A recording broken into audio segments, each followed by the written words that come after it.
Hello Pilipinas, magandang umaga po sa inyong lahat. Alam mo yun, yung dati mong katandem, binabanatan mo ngayon. Pero hindi naman specific. Hindi naman pininpoint ni Lacson na si Soto yung kanyang pinapatamaan. Pero si Soto lang naman ang umaalma sa desisyon ng Supreme Court. Ang ganda po ng sinabi ni Lacson. Ito'y patama na rin siguro, no, sa mga komunista. Dahil yan lang naman si Soto, mga komunista, yan yung nag-ingay doon sa desisyon ng Supreme Court. Pero bago natin i-share yung sinabi ni Lacson, pakinggan muna natin itong balita ng GMA at interview kay Tito Soto. Pinalutang ni Senate President Tito Soto ang pag-amyenda sa saligang batas. Yan ay para maitamaan niya ang panghihimasok ng Korte Suprema. Ayan na naman. 'Di ba? Panghihimasok daw ng Korte Suprema. Sinabi ko na ito nakaraan, ulitin ko. Hindi po nang himasok ang Korte Suprema. Kaya po sila umaksyon dahil mayroon pong nagreklamo, yung grupo ni BP Sara nagreklamo sa Korte Suprema dahil may mga paglabag, may mga unconstitutional ang ginawa ng House of Representatives. So kaya ang ginawa ng Korte Suprema, kahit naman sa ang korte, pag nagdemanda ka, tatanggapin nila yan at gagampanan nila yung kanilang tungkulin. Yan lang po yung ginawa ng Supreme Court. Pero dito kay Soto, magtataka ka, no? Nanghihimasok daw ang Korte Suprema. Nung nag-i-impeachment sila dyan sa House of Representatives at sa Senado, di ba, panay ang interview kay Chis Escudero nung panahon na yon. Nagmamasid lang ang ang Korte Suprema. Hindi naman sila nanghihimasok Noong nagsampa ng reklamo, ng kaso, ang grupo ni BP Sara, doon na umaksyon at doon na ginampanan ng Korte Suprema ang kanilang tungkulin. Kaya ang layo ng sinasabi ni Soto na panghihimasok daw. Tuloy. Sa kapangyarihan ng Kongreso, nang desisyon na nito ang impeachment complaint laban kay Vice President Sara Duterte. Nakatutok si Sandra Aguinaldo. Pinal na ang desisyon ng Korte Suprema pero para kay Senate President Tito Soto, hindi pa tapos ang usapin tungkol sa... Hindi pa raw tapos ang usapin. Hindi ko alam kung ano nangyari sa utak ni Soto. Si BBM, di ba, yung bituka niya, may mga bara-bara at may pamamaga. Hindi kaya yung utak ni Soto, yung mga ugat-ugat sa utak ni Soto, hindi kaya nagbara-bara na rin?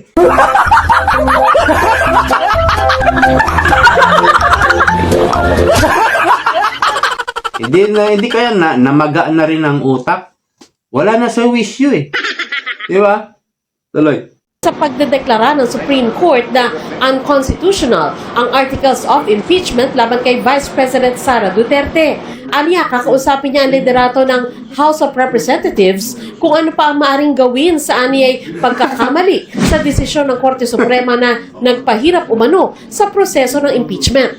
Pinalutang din ni Sotong usapin ng pag-amyenda ng saligang batas para raw maiwasto ang ginawaan niyang panghihimasok ng kataas-taasang hukuman sa kapangyarihan ng Kongreso. Palitan na natin konstitusyon. Baguhin na natin. Pagka ganyan, pagkatapos, marahil yung Constituent Assembly makakagalaw dyan para or maghihintay tayo decades. Bakit? Kailangan ma-retire na muna itong mga Supreme Court Justices na to. Sa desisyon na inilabas kahapon, may mga nilinaw ang Supreme Court. Una, ang unang 3 impeachment complaints Ayun. laban kay Vice President Duterte ay hindi raw inilagay sa order of business ng Kamara sa loob ng nakatakdang 10 session days. Dahil ang dapat daw sundin sa pagbibilang ng araw ay simpleng calendar days o literal na bawat araw na kasesyon ng Kongreso. Ang sinunod kasing bilang ng Kamara sa isang session day mula sa pagbubukas ng sesyon hanggang sa i-adjourn ito. Oh, yan. Ito yung sinasabi nating rule of law. Sabi nga ni VP Sara nung umattend siya sa hearing, di ba? Sa Good Governance Committee. Di ba? Nagpunta dyan si VP Sara.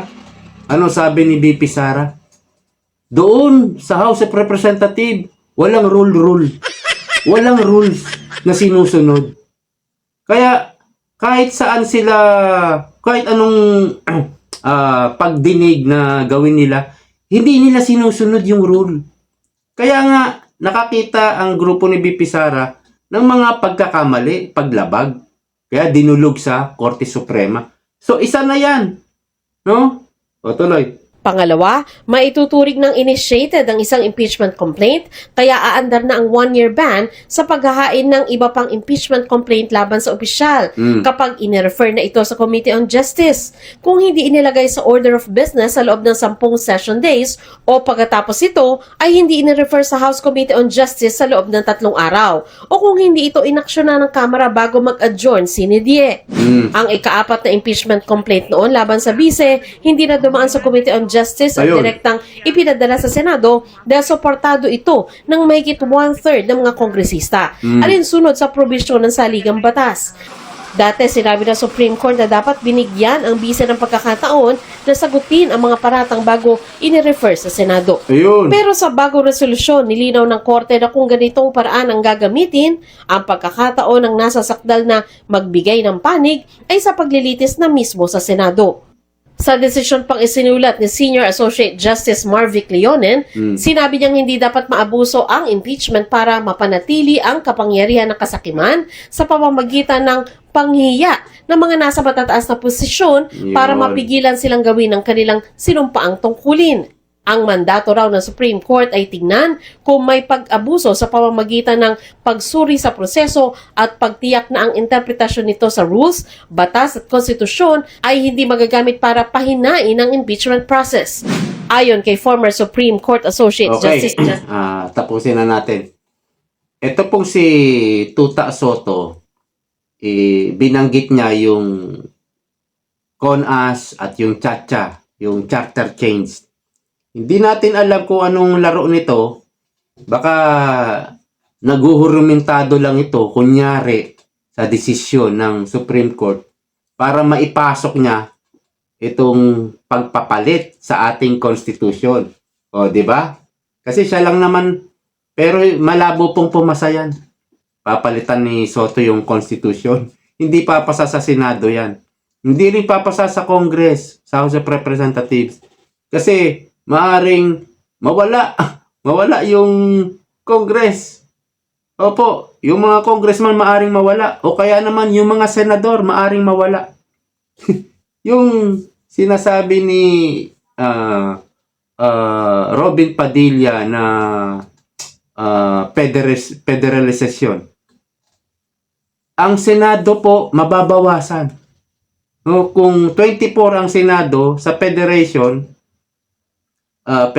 federalismo, magiging 8 na lang yata. Kaya hindi rin pumapayag yung mga senador eh. Malabo po itong sinasabi ni Soto. At sabi nga ni Dr. Loren Badoy, eto basahin ko lang. Bago yung kay Soto yung kay Lacson. Ito muna yung kay Loren Badoy. Sabi niya, how dare you, ang graduate ng One Ball University, magle-lecture sa mga edukado at bihasang mga tao, mga maestrado ng pinakamataas na hukuman ng bansa tungkol sa isang bagay na wala ka namang kaalam-alam kahit kaunti. Kaya para sa amin, lagi ka na lang maging si Tito Soto Itbulaga. Masakit yan, Tito Soto. Kasi hindi ka naman abogado. Baka nga hindi ka nakahawak ng libro ng pagkaabogasya. Wala ka raw kaalam-alam kahit kaunti. Biruin mo yung mga literal na nagsunog ng kilay, pumasa sa bar exam, ay sinasabihan ni Tuta Soto na mali daw sila. Ilan yung bumoto? Unanimous decision yan. Kung 15 sila, sinasabihan mo yung 15 judge na mali sila at ikaw ang tama. O, di ba? Baka nakakalimutan ni Tuta Soto na yung kinuha ni Recto at ni BBM na 60 billion pesos sa PhilHealth. Hindi ba't diniklara din ng Korte Suprema na unconstitutional ang ginawa ni Recto at ni BBM? Kaya nga patong-patong ang kaso ngayon ni Recto tungkol dyan. Hindi ba diniklara rin ng Korte Suprema na unconstitutional yung pagkuha ng 60 billion? So, kaya ibabalik na raw ni PBBM, hanggang ngayon hindi pa binabalik. Nakalimutan yata ni Soto yan. Nakalimutan niya yata yan. So, ito, sinabi naman ni Lacson, pakinggan nyo. Anyway, ipa-flash ko naman sa screen. Ito.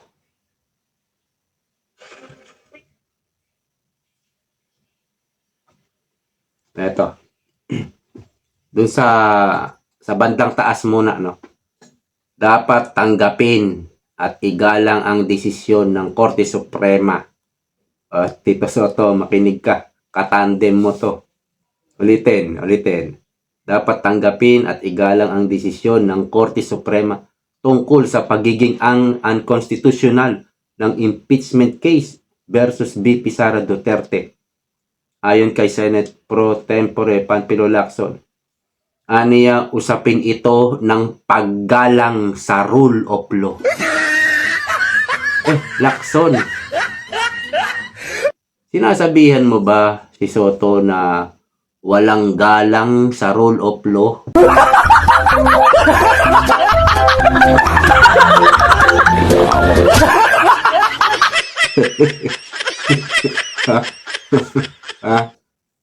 Siya lang naman yung umaalma dito eh. Dito naman sa screen. Agree or disagree, right or wrong, just or unjust, faultless or defective, we must accept and respect the Supreme Court ruling on the unconstitutionality of VP Sara Duterte's impeachment case. They are not called gods of Padre Paura for nothing. Nakita mo yan, Soto?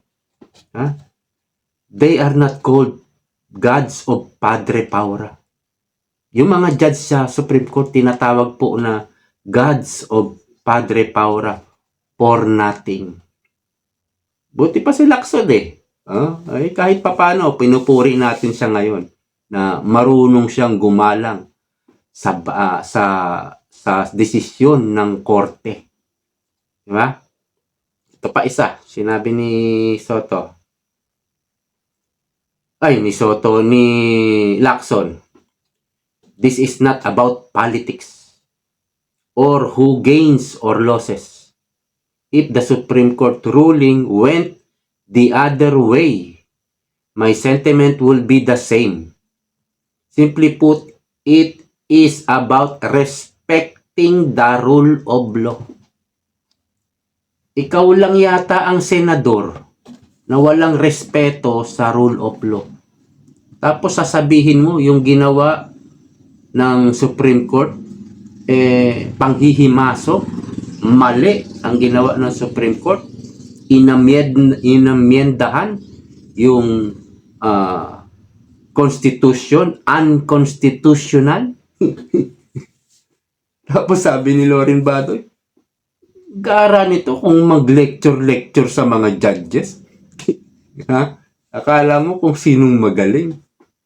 Wala kang araw kaalam-alam kahit kaunti pagdating sa pag-aabogado. dahil hindi ka naman abogado.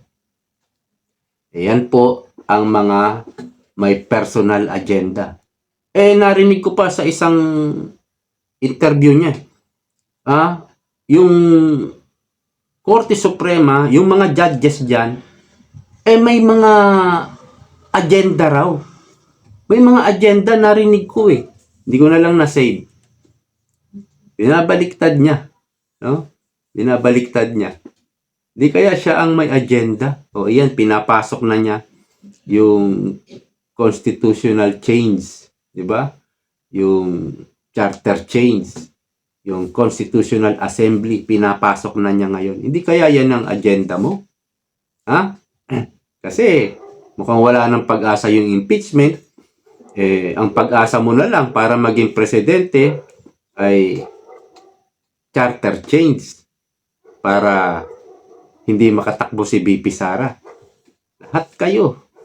Diba? Ng mga nag-aambisyon magpresidente. Siyempre, nananalangin. Nagdadasal na sana ma-disqualified si VP Sara para magkaroon kayo ng malaking chance. Diba? Ano pa ba? Ito yung sinabi ni Soto. Kung ang Supreme Court pwedeng galawin ang Constitution, pwede ba yun? Ginalaw daw ng Supreme Court ang Constitution? Nagdesisyon ng Korte Suprema based on the Constitution. Yung mga komunista naman sinasabi, nadali ang impeachment nila dahil sa technicality. Yung 1-year bar rule, hindi daw po yan technicality. That is Constitution. Meron pong rule of law Yan po yung Constitution Nasasaad po yan sa rule of law. Sa Constitution, yung 1-year bar rule na yan. Na nilabag nyo. So kung nilabag nyo yan, unconstitution yung inyong impeachment laban kay VP Sara. At isa pa, yung mga pumirma, ang dami na ngang umamin. Meron sinabi si Toby Chanko, totoo yan. Nakatanggap ako, sabi niya. Yung mga binigay na pera, 150 million, nakatanggap ako para sa aming bayan, para sa mga constituent ko. Yung asawa ni Prasco, si Congressman Prasco, doon sa Liloan, Cebu, inamin din niya, nakatanggap siya. Balitang-balita na yan na namigay talaga na mudmud, nanuhol sa bawat pipirma. Yan po ay paglabag sa batas. Tito Soto, hindi mo alam yan? Ungas na ungas ka kung hindi mo alam yan. Ako alam ko Ikaw pang senador, hindi mo alam yan? Yung nagkaroon ng bayaran dyan? Paglabag sa batas yon. Ang tawag doon, bribery. No? Yung nanuhol, yung nanuhol baka galing sa palasyo. 'Di ba? Kaya bingi ka diyan O yung nanuhol galing sa speaker. 'Di ba? Budget ng bayan 'yan, yung pinamudmud diyan. So kapag ikaw ay nanuhol at ikaw naman ay congressman na tumanggap ng suhol, yan po ay bribery. May kulong po yan. Kaso yan. Diba? Doon pa lang, labag na sa batas Doon pa lang. Marami talagang paglabag sa batas ang ginagawa ng mga buaya dyan sa Congress. Kagaya na nga ng example ng 60 billion sa PhilHealth na dineclare ng Korte Suprema na unconstitutional. Kaya Soto, kung ako sa'yo, siguro mag-retire ka na lang para may panahon ka pa sa mga apo mo. Gayahin mo si Marojas. Kasi walang naitutulong ito. Tignan mo. Yung GDP. Nandito ba yun? Nabura ko na yata. Yung GDP natin, 4.4 na lang sa last quarter ng 2025. 4.4, napakababa. Alam nyo kung ilan ang iniwan ni Pangulong Duterte? 7% 2022. Tanda-tanda ko yan. May point pa yata yun. 7.5 yata yun or 7%. Mataas yun. Dahil yung mga kapitbahay natin dito sa Asia, nasa 5% lang. Mataas po yun. Ngayon, noong 2023, naging 6.5, bumaba na. Okay pa rin. Noong 2024, naging 5.5 na lang. 5.5. Tapos itong 2025, 4.4. Pababa talaga. Pabagsak talaga ang ekonomiya. Alam mo yan, Lacson. Diba? Alam mo, bagsak ang ekonomiya. Bilang Senate President, anong gagawin mo? Anong gagawin mo? Charter change? Yung dolyar, patuloy ang pagtaas. Ang piso pababa. Hindi rin po maganda yan. O anong gagawin mo? Yung mga investor na nagsilayasan na, example ko dyan, yung Casio, pinull out na po yung mga tinda nila sa SM na Casio. Isang SM na lang ang may tindang Casio. Alam nyo ba yon? Nagpaalam na yung Japan. Wala nang bumibili ng G-Shock. Wala na pong bumibili. Bakit? Walang pera ang mga tao. Kaya ramdam na ramdam ito ng mga negosyante. Nag-pull out na. Lumipat na siguro sa ibang bansa. Tapos yung bilihin. Presyo ng bilihin. Hindi ba, mga kababayan, dapat yan ang inaatupag ng Senate President na ito? Pero mukhang wala tayong maaasahan. Matagal pa po ang termino ni Soto. Nanalo yan, 2025. Bababa yan, o matatapos ang termino niyan, 2031. Matagal pa po ang pagtitiis natin dito sa taong to. Wala po tayong mapapala. Hindi na ba dapat ikaw, Senate President, ang vision mo ay kung paano mabawasan ang kahirapan, kung paano mapaunlad ang bayan. Di ba yan? Di ba? Tapos kung paano maraming matulungan ng mga mamamayang Pilipino sa pag-aaral, education, sa health, agriculture. Di ba? Pero ano inatupag ni Soto? Nabarahan na siguro yung ugat nito sa mga utak at namamaga na at sablay-sablay na yung mga sinasabi. Di kaya may Alzheimer's na yung tao na yan? Pag ganyan po talaga, wala pong kapag-asa ang ating bayan dito sa mga katulad nitong mga ganitong politiko at isa sa mga leader, opisyal ng gobyerno. So hanggang dito na lang po. Maraming salamat sa patuloy na pagsuporta. See you po next time. Bye-bye!